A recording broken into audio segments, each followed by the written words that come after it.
Hi, it's Jane with Scraptastic Yarns podcast, and I'm going to show you a little bit of happy mail I got today. First, I'm going to start with the mail that, well, actually it was Saturday that came. This is the mail that Bridget had sent me a email and asked me if I wanted her scraps. And she said, "Hello, Jane. Well, here's the scraps that I have no use for. I hope you enjoy. Also put in some fabric that's been sitting for a while. Was going to make aprons, didn't happen. Recently thought of making bags. Too many other projects going on. Easier to save and buy some." That's true. And not only that, but there's a story about this box. And I'm going to insert some footage here so you can see how the box arrived.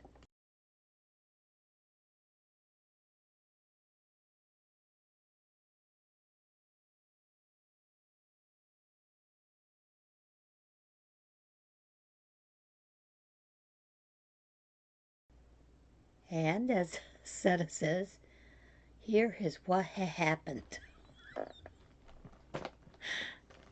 She had sent the email Thursday. I didn't see it until Friday. And she had sent an email telling me it was on its way, that her grandson had helped her push the box to the mailbox. And then she sent me a picture of it, and I was like, I mean, I had seen the bags, but for some reason, I thought, that's not all that much. So, Saturday comes along, and, I thought, well, it got mailed out Friday. It'll get to me Monday. But, Saturday we go get our groceries. We went, we got our groceries, and came home. Their mail hadn't been delivered yet, so didn't think about it. And about 4:30, I fell asleep and slept for about an hour in this chair. Excuse me. Fell asleep, slept for about an hour in my chair. And when I woke up to thunder, and it was raining, started raining. Didn't think anything about it. I cooked supper. About an hour later, I had this nagging feeling that I needed to look out on the front step. That bag had been rained on for over an hour. That box. And the box was soaking wet. Mailman didn't knock on the door. Normally they knock on the door, let you know, especially bad weather. Didn't happen. So I'm trying to get this box into the house, and it's kind of like falling apart because it's wet. My husband said, I got it in the doorway. He said, we'll move and I'll get it into the kitchen, and then we'll take everything out. He picked it up and he said, "Oh Lord, it's wet yarn." And I thought, oh no. No, it wasn't wet yarn. It's just a lot of yarn. I know I'm giggling, but you'll see why. So my husband opens up the package and he's, "What the heck?" And then he goes, "She saved you." And yes, Bridget, you did. The only thing that was not in a plastic bag was this one little ball, and it was stuck between the bags, so it didn't even get wet.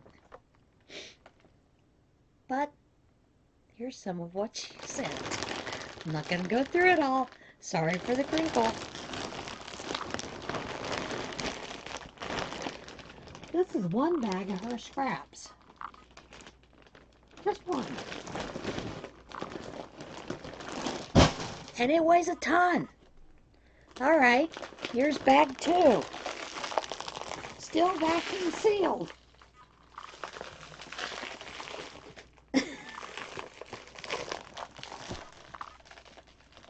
So my husband's like, oh my Lord, where are you going to put that?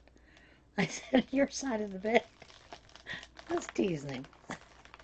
He goes, you're going to have to find someplace to put that. Luckily, I emptied out a tote. Well, pretty much a tote.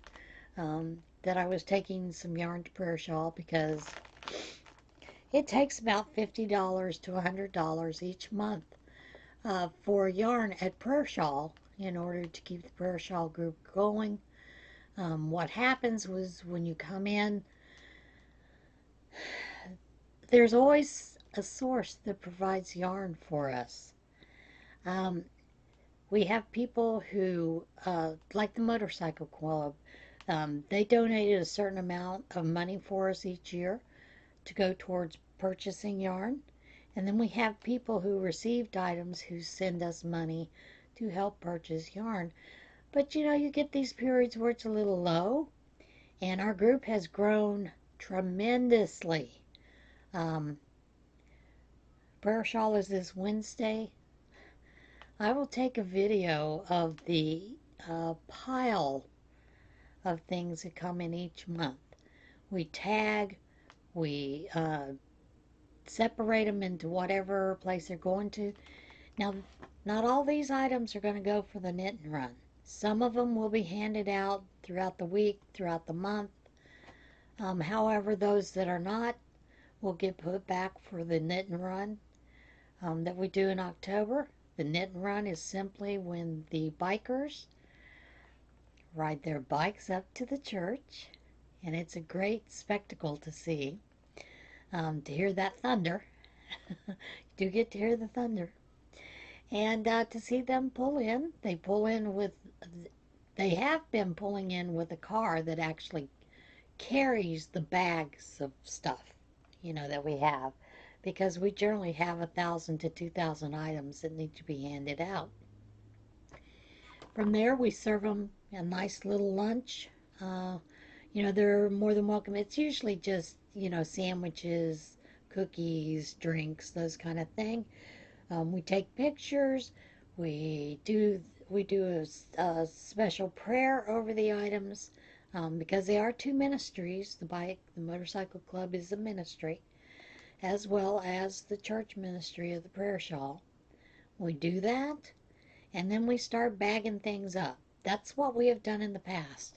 But because there are so many items, what the Motorcycle Club does now is they send us a list, like Manicare wants this many Afghans, lap robes, whatever. So we bag all that up for Manicare. We bag everything up for Nightingales. We bag everything up for Eagle Ridge, so that it's easier to get moving, is basically what it is.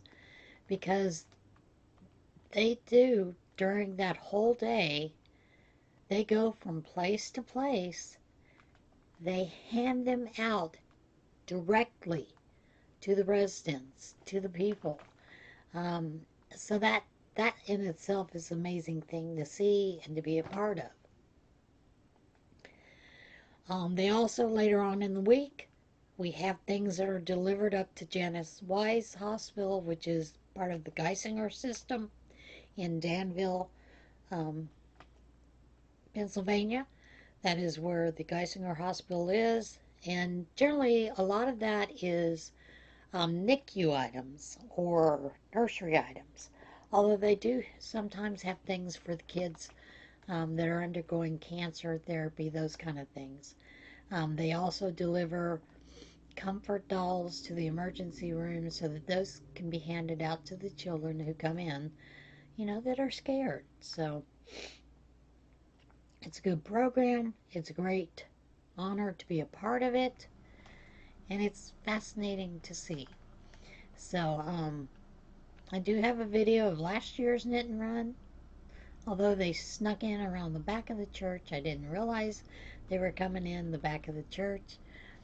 Normally they come out down the main road in Mill Hall, but this time they came in the back way.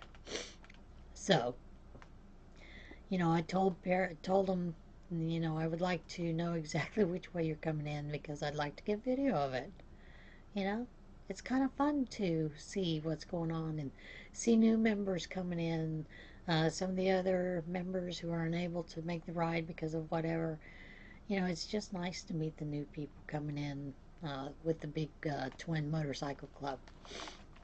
So that, some of this yarn may go for that. If there are baby yarns in here, generally what I would do is I'll pull those aside so that they can be given to the two women that do a lot of the baby items. And other than that, if these are, you know, if there's yarns here that other folks can use to help make things, generally I will pass that out around. I give them a chance to look at it and to see. Other than that, it just goes into my stockpile and I use it. I use a lot of scrap yarns for a lot of things. You know, uh, baby hats. They don't take a lot of yarn, and you can use your scraps up. So, Bridget, thank you for these. They will go very far.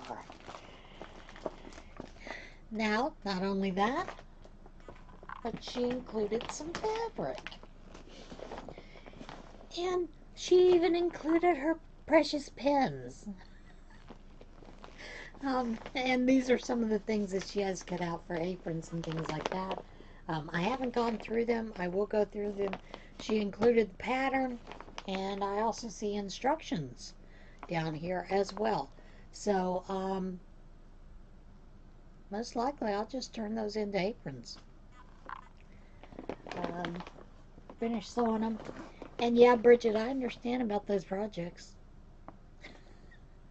You know, over here in Chairzilla or Chairsidezilla, I have a ton of projects. That's not to mention the projects that are sitting over there, and even some upstairs. It's ridiculous the amount of things.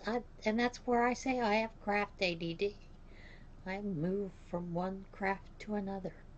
So, yeah, what can I say? But anyway, I'm thrilled to death to get these, and I see quite a few beautiful colors. I am going to separate, like I said, I will separate them out. A lot of the thicker yarns, what I tease about calling it hellspun, you know, things like this. I love this for knitting. I don't like it for crochet.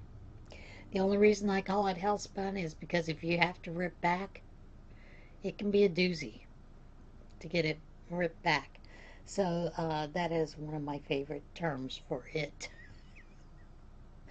But I see some beautiful colors, and in my head, I've already got a lot of winter hats coming out of those. So good job, Bridget. All right, hang on, and I'll get the other bags. Well, I got on that tangent telling you about Knit and Run. Didn't tell you about opening up some totes. Generally what I do is I try to pull out some yarn that I haven't used in a long time. One of the ladies loves Karen Simply Soft, and I had a tote full of Karen Simply Soft that I haven't touched in years. So I did pull that down, taking that into Prayer Shawl to use. Some of the ladies love using it, but of course it's gotten a little more expensive than what it used to be, so they use it less unless it's donated. So I thought I'll take that in. That frees up a tote. Now I have another tote that I can fill with lots of yarny goodness. About a week ago or so, Terry of Yarn Joy Podcast had sent out a little notice on her Facebook page group that Yarnspirations was having mystery bags, $2.40 a piece. Did I need more yarn? Not really. But I am a yarn addict. I admit that freely. And I thought, $2.40 for a pound of yarn? I gotta get me some of that. So I ordered 4 mystery bags. I chose not to go more than 4. So here is the results of that. And they are all acrylic. And of course, you know, they're mill-ins. But here is the first bag. And I really like that color. So this one's going to stay at home. This next one, although I like the color, but for what I make for the babies, it's not really an appropriate thing. It is yellow. Let's see if we can get that to focus. It is yellow. Newborns, yellow is not really a good choice if it's just yellow by itself, because it tends to make people look jaundiced. I know some of you follow Dee Thompson, and you may have noticed the other day when she was asking if she looked yellow, and I was screaming, and yes, Dee, I was screaming at you. I was saying, it's because you're surrounded by yellow. You have yellow lights. She had a yellow, it looked like she had a yellow shirt on. The pillow next to her that has the green and yellow in it. And then there was something behind her that was yellow. So in my mind, I'm thinking, it's because you have all that yellow. And of course, if you look, you can see that her lights give a yellow cast to them. So, that's what I was kind of laughing about. There is a blue, and these are all baby yarns. I don't have any problem with the baby yarns. I am going to give this one the yellow, and this next one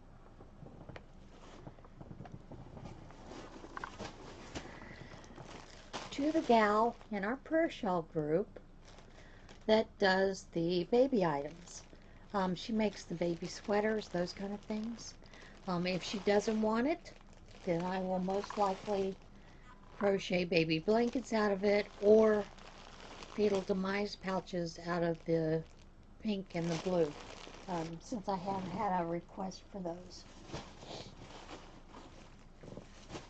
But I'm thinking this pretty color can be made into something a little different. Doesn't have to be necessarily for babies. It is a beautiful corally orange. That's what I'm going to call it. It's corally orange. It's not quite orange. Looks a little more like coral. But like I said, you know, they're all 1 pound bags. So that was those acquisitions. And then of course, we went to, when we get our groceries, we always go to Walmart. And Walmart had this yarn called Overjoyed. And it is a number 6 yarn. And they are calling this turquoise. Of course, I call it just deep teal. Doesn't look to me like turquoise, but I'm thinking of, you know, Southwest turquoise. More like sky blue. But, you know, yesterday I put out there about a video of alternatives to Ravelry. Right here for free patterns, easyknityarns.ca. So, and there's a cute little hat on that. And like I said, this is number 6. It's 157 yards, 4.23 ounces, 120 grams, and it is soft. It is like Caron Simply Soft. It also has that nice sheen that Caron Simply Soft does, but it's number 6. And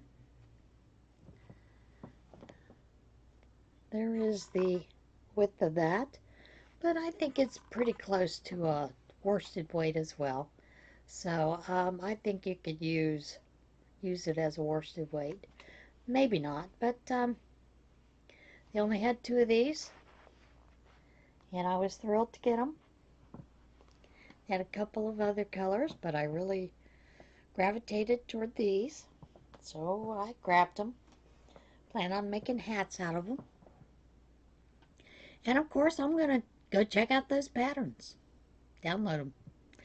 Um, that's it for the Yarny acquisitions this week.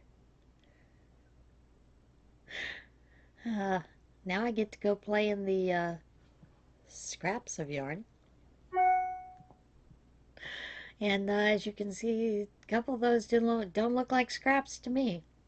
Um, scraps that I have used in the past are simply what we used to call Betty balls. We had a lady that in our knitting group, crochet group, that she would take the small balls, leftovers that we had, to make granny square afghans that she sells in her bed and breakfast house, the partnership house. And so we would save all our balls for Betty. And so we just nicknamed them Betty balls. So there. But yeah, that's it. And I'll see you again for the regular podcast. There will be some one intonation this time, and a couple of finished works. So I'll see you again Tuesday. Bye.